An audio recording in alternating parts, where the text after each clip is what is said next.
দুই দল ছিল, লাল এবং সবুজ। রেজাল্ট লাল দল 7 উইকেটে জিতেছে। আরাফাত রহমান কোকো ছিলেন একজন ক্রীড়া সংগঠক। যিনি প্রচারের আলো থেকে দূরে থেকে নিভৃতচারী হিসেবে জীবনে দেশের ক্রিকেটে রেখে গেছেন অসামান্য অবদান। রাজনৈতিক পরিবারের সন্তান হয়েও তিনি রাজনীতির মাঠে না গিয়ে খেলাধুলার উন্নয়নকে বেছে নেন নিজের কর্মক্ষেত্র হিসেবে, যেখানে পরিকল্পনা ও দূরদৃষ্টি বাংলাদেশ ক্রিকেটকে নতুন উচ্চতায় পৌঁছে দেয়। কোকো ছিলেন শহীদ রাষ্ট্রপতি জিয়াউর রহমান ও সাবেক প্রধানমন্ত্রী খালেদা জিয়ার কনিষ্ঠ সন্তান। জন্মগ্রহণ করেন 12 আগস্ট 1969 সালে কুমিল্লায়।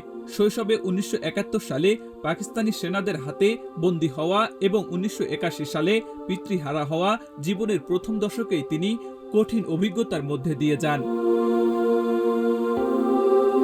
2002 থেকে 2005 সাল পর্যন্ত বাংলাদেশ ক্রিকেট বোর্ডের ডেভেলপমেন্ট কমিটির চেয়ারম্যান হিসেবে ক্রিকেটকে রাজনীতি মুক্ত করার উদ্যোগ নেন। তার পরিকল্পনায় হাই পারফরম্যান্স ইউনিট চালু হয়, যা সাকিব আল হাসান, তামিম ইকবাল, মুশফিকুর রহিমদের মতো তারকা ক্রিকেটারের উত্থানে সহায়তা করে।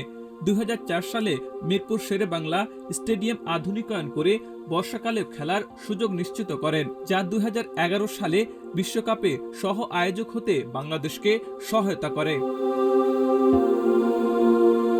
তিনি সিলেট, খুলনা, বগুড়া ও রাজশাহীতে আন্তর্জাতিক মানের স্টেডিয়ামের পরিকল্পনা নেন। ক্ষমতা থাকা সত্ত্বেও বগুড়া স্টেডিয়ামের নাম নিজের পিতার নামে না করে মুক্তিযোদ্ধা শহীদ চান্দুর নামে নামকরণ করে অনন্য দৃষ্টান্ত স্থাপন করেন।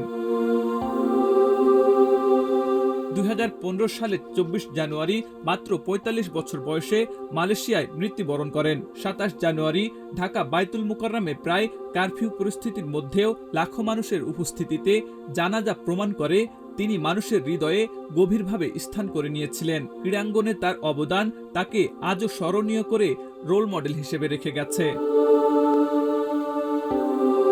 আব্দুল হাকিম, প্রজন্ম 24।